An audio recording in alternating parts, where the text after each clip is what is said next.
नमस्कार दोस्तों, मैं हूं आपका होस्ट सूरज कुमार और आप देख रहे हैं IGNOU IQ Hindi YouTube channel. आज हम बात करेंगे BEGAE 182 जिसका शीर्षक है इंग्लिश कम्युनिकेशन स्किल। इस सब्जेक्ट को लेकर कतई कंफ्यूज ना करें कि आप ये हिंदी में लिखेंगे। इस सब्जेक्ट का असाइनमेंट भी आपको इंग्लिश में बनाना पड़ेगा, आपने बनाया होगा, और इस सब्जेक्ट का जो एग्ज़ाम आप लिखेंगे वो भी आपको इंग्लिश मीडियम में ही लिखना पड़ेगा। आप हिंदी मीडियम में लिखते हैं तो आपको मार्क्स नहीं मिलेंगे। बहुत सारे छात्रों को लगता है कि पता नहीं कि वो हिंदी मीडियम उन्होंने लिया है तो ये सब्जेक्ट जो है इंग्लिश में क्यों है। ये सब्जेक्ट इंग्लिश का ही है, इसलिए ये इंग्लिश मीडियम में है और इसका आपको इंग्लिश मीडियम में ही एग्ज़ाम देना पड़ेगा। ये सब्जेक्ट अपने आप में हार्ड इसलिए हो जाता है क्योंकि सारे सब्जेक्ट आपके हिंदी में है और ये सब्जेक्ट आपको इंग्लिश में पढ़ना होगा। लेकिन आप बिल्कुल घबराइए मत, मैं आपको ये सब्जेक्ट इस प्रकार से पढ़ाऊंगा कि आपको सारे तथ्यों का ज्ञान हो जाएगा, सारी चीज़ें आप समझ जाएंगे। अगर इस सब्जेक्ट का आपको बुक नोट्स चाहिए या क्वेश्चन बैंक चाहिए तो दिए गए नंबर पर फ़ोन करके आप नोट्स या क्वेश्चन बैंक ले सकते हैं।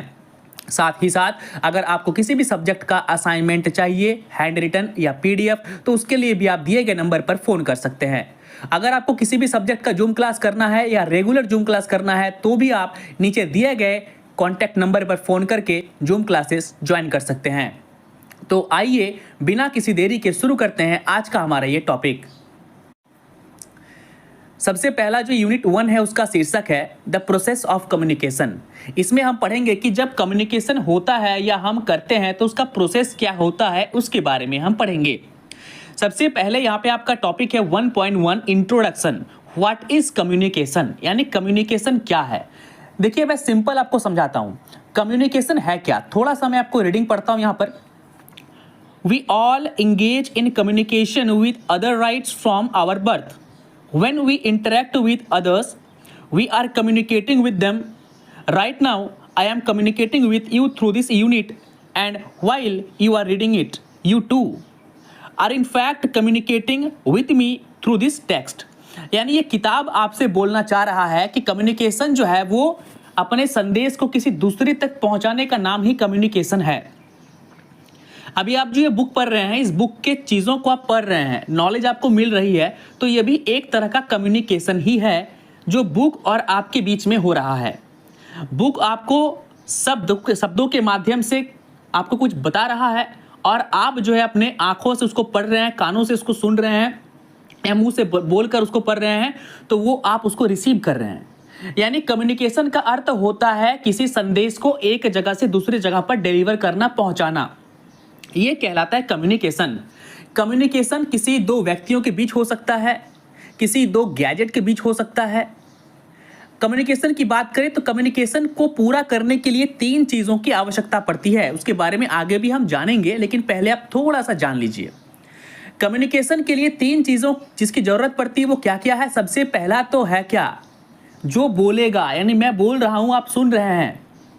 हम लोग जो पढ़ाई कर रहे हैं अभी यूट्यूब पर, तो मैं बोल रहा हूँ, आप सुन रहे हैं, तो ये भी एक कम्युनिकेशन है। तो मैं बोल रहा हूं, आप सुन रहे हैं, इन दोनों के बीच में एक मीडियम है। इन दोनों के बीच का जो मीडियम है वो इंटरनेट है या यूट्यूब है, क्योंकि आप यूट्यूब के माध्यम से पढ़ाई कर रहे हैं। तो यूट्यूब क्या कर रहा है, मेरे संदेश को, मेरे मैसेज को आप तक पहुंचाने का वो काम कर रहा है। तो आप क्या हो गए, रिसीवर, यानी उसको रिसीव कर रहे हैं। मैं क्या हो गया, मैं हो गया सेंडर, मैं सेंड कर रहा हूं, मैं मैसेज को भेज रहा हूं, तो मैं सेंडर। और बीच में जो भी टूल है यूट्यूब है, तो वो यूट्यूब क्या हो जाएगा, मीडियम, यानी माध्यम। यानी यूट्यूब के माध्यम से ही जो है आप मेरी इन बातों को पढ़ और सुन और देख रहे हैं। तो ये पूरा का पूरा हो गया क्या, कम्युनिकेशन के बारे में। कम्युनिकेशन बहुत तरीके से हम लोग कर सकते हैं, ऐसा नहीं कि सिर्फ बोलकर ही। बोलकर तो कर सकते हैं, लिख कर कर सकते हैं, यानी किसी को लिख कर भी हम कुछ बता सकते हैं।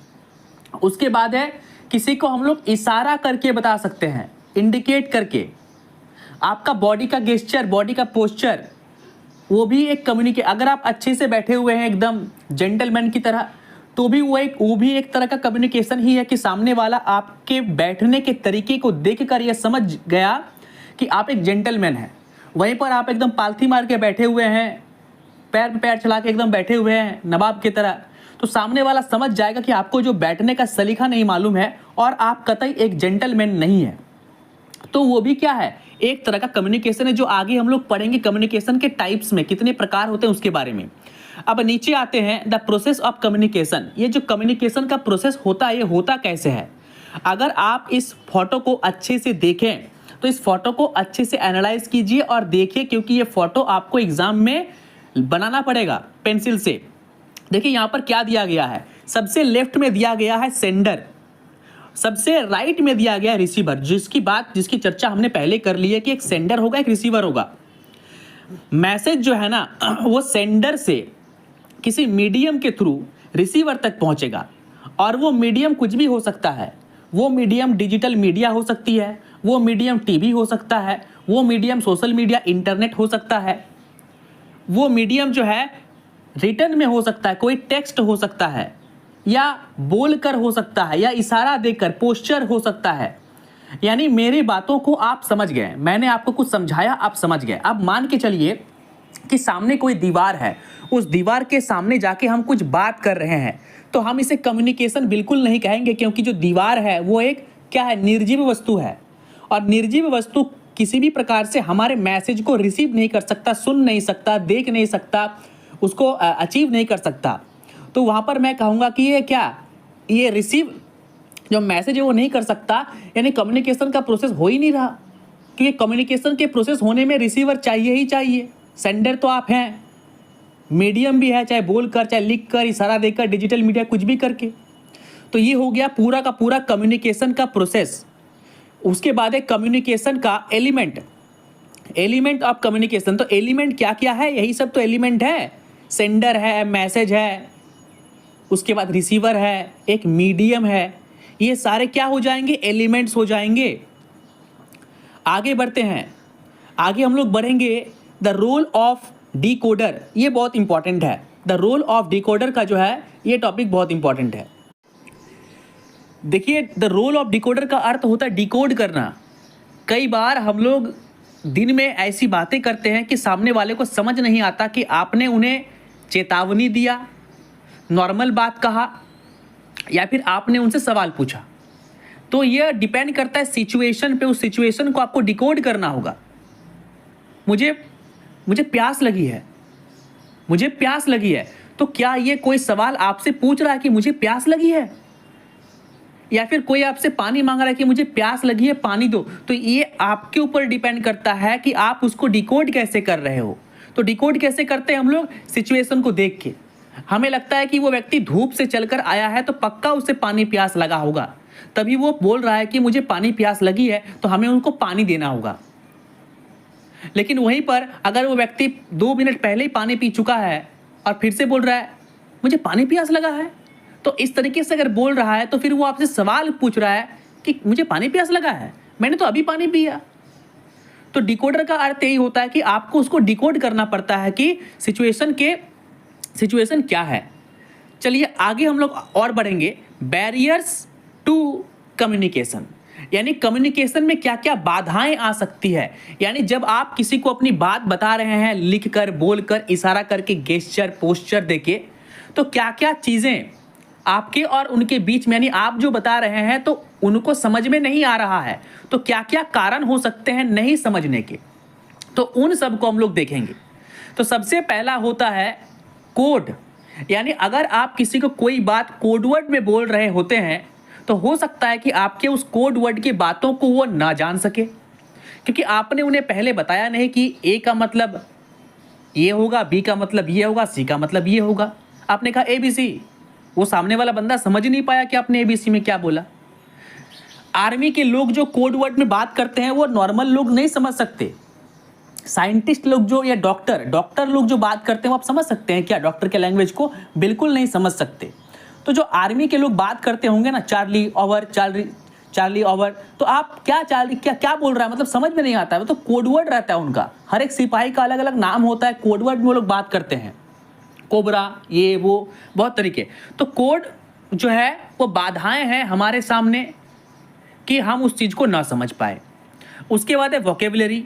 अगर कोई आपसे कुछ बात कर रहा होता है और आपके पास शब्दों का ज्ञान नहीं है, आपके पास इंग्लिश के शब्दों का ज्ञान बिल्कुल कम है या हिंदी के शब्दों का बिल्कुल जो है वो बहुत ही कम है, तो उस कंडीशन में भी आप समझ नहीं पाएंगे कि वो कहना क्या चाह रहा है। अब मान लीजिए किसी व्यक्ति को वाटर यानी पानी का मतलब ही नहीं पता और कोई अंग्रेज आके उसके पास बोल रहा है give me some water, give me a bottle of water, give me a glass of water, तो समझ नहीं पाएगा ना कि वो क्या बोल रहा है यार, क्या वाटर। तो अगर वोकेबुलरी आपके पास शब्दों का भंडार नहीं है, आप शब्दों के बारे में नहीं जानते, तो भी जो है कम्युनिकेशन नहीं हो पाएगा। आगे बात करते हैं कॉन्सेप्ट, यानी किसी भी टॉपिक की अगर बात कर रहे हैं तो उसके कॉन्सेप्ट के बारे में क्लियरेंस बहुत जरूरी है। मैं ही अभी आपको समझा रहा हूं बैरियर्स के बारे में। तो अगर बैरियर्स के बारे में आपको पता ही नहीं है कि यार ये बैरियर्स है क्या, तो फिर आपको समझ में कैसे आएगा। तो पूरा का पूरा बैरियर टू कम्युनिकेशन समझाने के लिए मुझे सबसे पहले समझाना होगा बैरियर्स टू कम्युनिकेशन यानी बाधाएं, क्या क्या बाधाएं आती है। अच्छा बाधाएं आप समझ गए सर। तो यही होता है ना कि जब कॉन्सेप्ट क्लियर नहीं होता है तो भी हम सामने वाले के बातों को, तर्कों को, तथ्यों को समझ नहीं पाते हैं।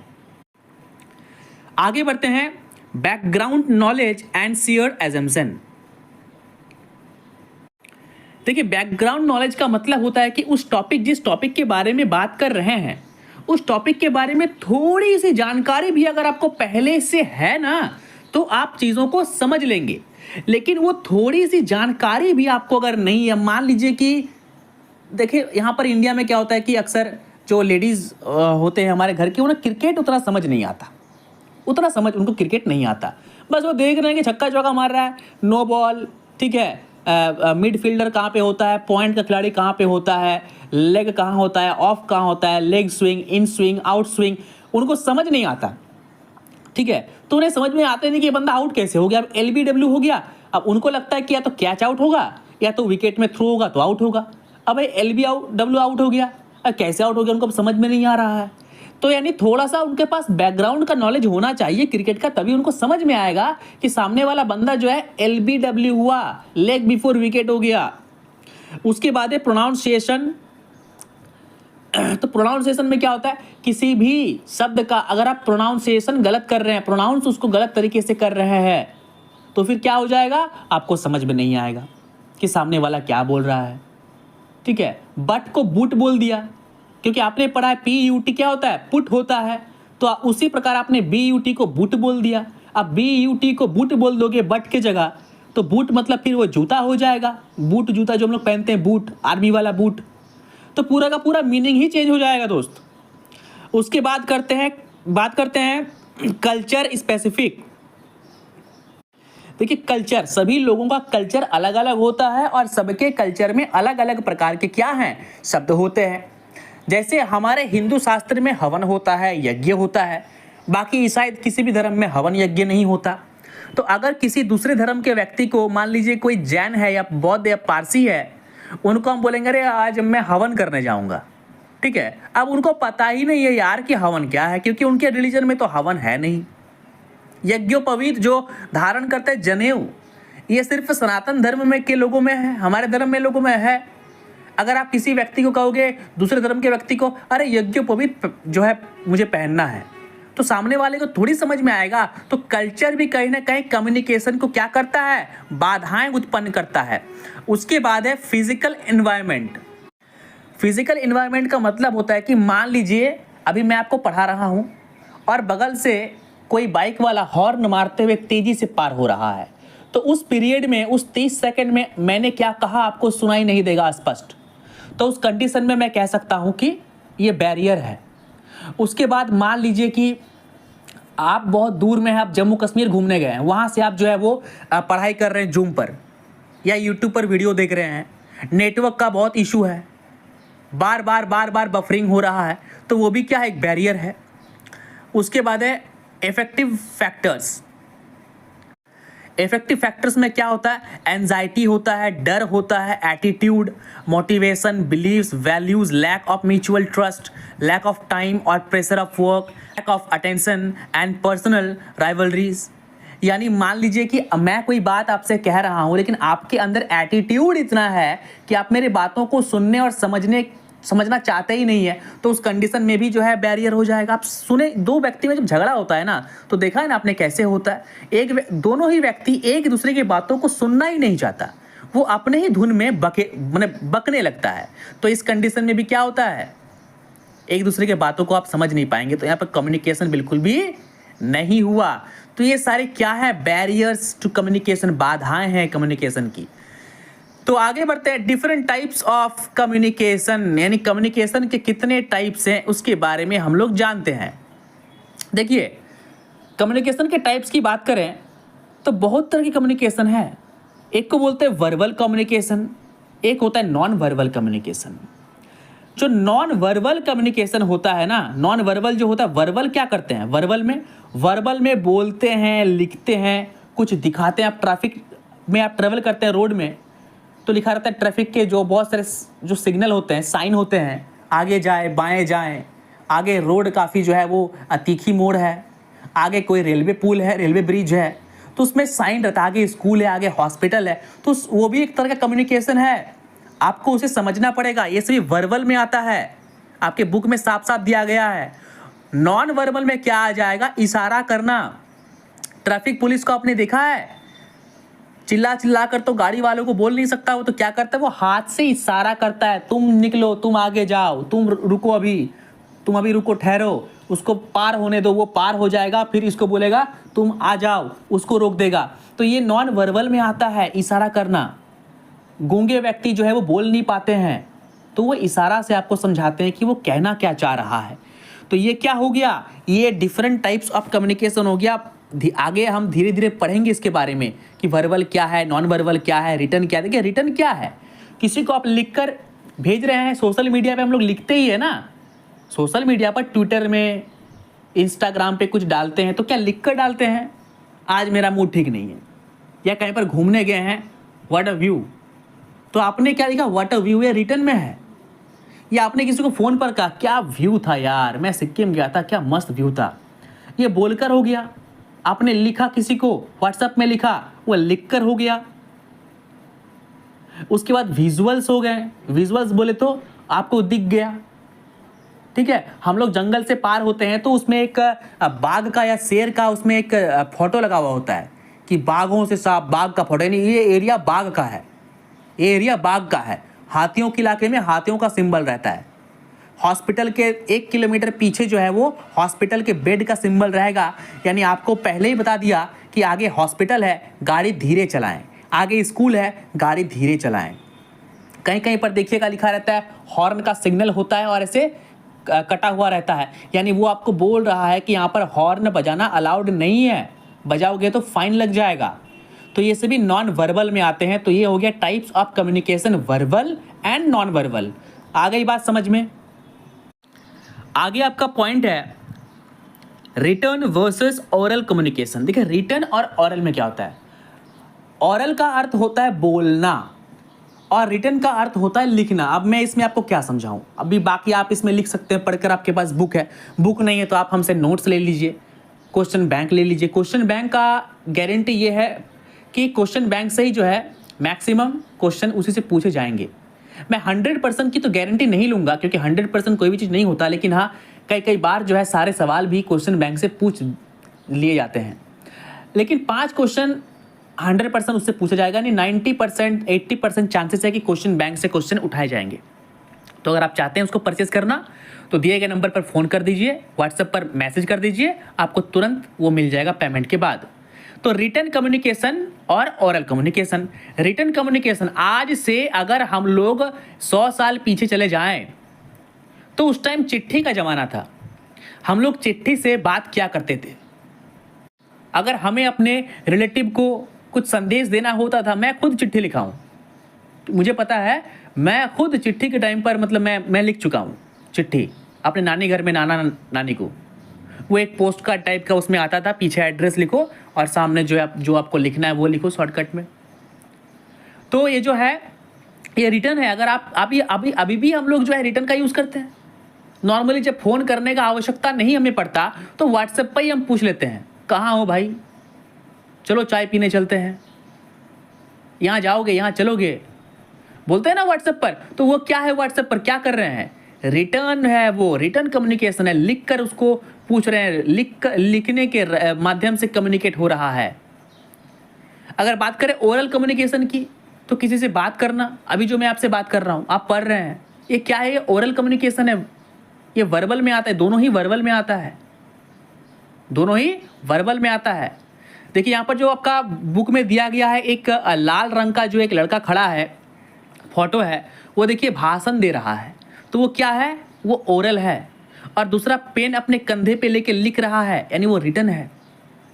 तो दोनों ही कम्युनिकेशन क्या है? वर्बल में आता है। रिटन में आप अपना संदेश किसी को लिखकर भेजते हैं, और ओरल में आप अपना संदेश किसी को बोलकर भेजते हैं। अभी जो मैं पढ़ा रहा हूं आपको, ये ओरल में है। किस में है? ओरल में है।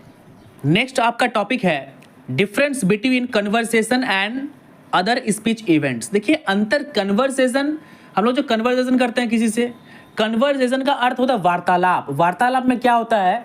दो व्यक्ति या दो से अधिक व्यक्ति के बीच में बातें होती है। तो मान लीजिए 5 व्यक्ति है, तो 5 व्यक्ति के बीच में कन्वर्सेशन यहाँ पे हो रहा है। या हम लोग कभी कभार कॉल को कॉन्फ्रेंस में लेते हैं, 2-3 लोगों को रखते हैं लाइन पर और बात करते हैं, तो वहाँ पर सभी लोग बात कर रहे होते हैं। ऐसा नहीं कि कोई वहाँ चुपचाप सुन रहा होता, नहीं, वार्तालाप में सभी लोग बात कर रहे होंगे। ऑफिस का जो मीटिंग होता है ना, वो कन्वर्सेशन में आएगा। मीटिंग में क्या होता है? सभी कोई बात करता है, सभी को बोलने का मौका मिलता है, ये कन्वर्सेशन में आ गया, यानी सभी कोई बोलेगा। लेकिन बात करें अदर स्पीच इवेंट्स की, तो स्पीच इवेंट्स जो होता है ना, उसमें सामने वाला एक ही बंदा बोल रहा होता है, आप सिर्फ सुन रहे होते हैं, ताली बजा रहे होते हैं या हंस रहे होते हैं। स्टैंड अप कॉमेडियन जो शो करते हैं आपका, तो क्या करते हैं? वो सिर्फ कॉमेडी करते हैं, बोलते हैं, और आप लोग क्या करते हैं? हंसते हैं या तालियां बजाते हैं या अपना एग्रेशन दिखाते हैं। जितने भी मोटिवेशनल स्पीकर वगैरह हैं, वो भी सामने से वो स्पीच देंगे, आप सुनेंगे। स्कूल में, कॉलेज में कई बार ऐसे कार्यक्रम होते हैं कि सामने बैठा कोई बंदा या बंदी स्पीच दे रहा है, और सभी जो छात्र छात्रियां हैं वो क्या कर रहे हैं? वो उसको सुन रहे हैं। तो स्पीच इवेंट और कन्वर्सेशन में यही फर्क है। वहाँ पर कन्वर्सेशन में क्या होता है? कभी आप सेंडर होते हैं, कभी आप रिसीवर होते हैं। आप जब बोल रहे होते हैं तो आप सेंडर होते हैं, आप जब सुन रहे होते हैं तो आप रिसीवर होते हैं, दोनों ही आप होते हैं। लेकिन स्पीच इवेंट में क्या होता है? आप सिर्फ रिसीवर होते हैं, आप सेंडर नहीं होते। आप वहां पर कुछ पूछ नहीं सकते, क्योंकि उतने सारे लोग हैं, सभी को मौका मिलना मुश्किल है ना, सभी कोई थोड़ी पूछ सकता है। तो वहां पर आप क्या कर रहे होते? सामने वाला जो बंदा स्पीच दे रहा है उसको आप सुनते हैं, यानी आप रिसीवर का काम करते हैं, और सामने वाला वो बंदा जो बक रहा होता है, भाषण दे रहा होता है। रैलियों में क्या होता है? नेताएं बोल रहे होते हैं, पब्लिक सुन रही होती है, तो वहां पर वो क्या हो जाएगा? वो स्पीच हो जाएगा। यानी वहां पर रिसीवर भी एक है, सेंडर भी एक है। लेकिन कन्वर्सेशन में क्या हो जाएगा? रिसीवर और सेंडर दोनों, आप भी सेंडर भी होंगे, आप जब बोलेंगे आप सेंडर होंगे, आप जब सुनेंगे आप तब रिसीवर होंगे। आई बात समझ में? यहां तक कोई दिक्कत नहीं होना चाहिए। इसी के साथ आपका पूरा चैप्टर जो है ये होता है खत्म। चैप्टर काफी बड़ा था, चैप्टर काफी लॉन्ग था, उसको मैंने कोशिश किया कि आसान शब्दों में अपने भाषा में मैं आपको समझा पाऊं। अब देखिए सवाल ये कि सर इसको पढ़े कैसे? सर इंग्लिश तो हमें आती नहीं। सर तो देखिए इंग्लिश आती नहीं, इसका भी एक तोड़ है। इंग्लिश लैंग्वेज में जब आप कॉपी में लिखेंगे तब इस बात को लेकर आपका नंबर नहीं काटा जाएगा कि कहीं पर ग्रामर का मिस्टेक हुआ है, एम के जगह इज हो गया, आर हो गया, नहीं काटा जाएगा नंबर। मैं बिल्कुल भी आश्वस्त होकर गारंटी के साथ कह सकता हूँ, क्योंकि मैं भी हिंदी मीडियम का ही स्टूडेंट था। अचानक से जब मैं चला गया इंजीनियरिंग करने तो मुझे इंग्लिश के सारे बुक मिले, तो ऐसा नहीं ना है कि मैं फेल हो गया, नहीं ना हुआ। तो वहाँ पर भी हमें टीचर ने बताया कि घबराओ मत, टेक्निकल चीज़ है, आप आराम से इसको लिखो, सामने वाले को तथ्य समझ में आना चाहिए कि आपने क्या लिखा। और एक बात याद रखिएगा कि ड्राइंग आपको बनाना पड़ेगा। आई बात समझ में? आप ड्राइंग बनाओगे आपको मार्क्स मिलेंगे 110%। जितने भी सारे बुक में ड्राइंग्स हैं सभी को प्रैक्टिस करना, सभी को याद करना बहुत ज़रूरी है। और आपके चैप्टर में सबसे पहला जो आपका ड्राइंग है ना, वो बहुत इंपॉर्टेंट है, जो भी आपकी स्क्रीन पर है। Sender, encoding, message, channel, receiver, decoding. अब ये इनकोडिंग डिकोडिंग क्या होता है ये हम लोग नेक्स्ट चैप्टर में इस पर डिस्कस करेंगे। अभी मैंने जानबूझकर आपको नहीं बताया इनकोडिंग और डिकोडिंग क्या होता है।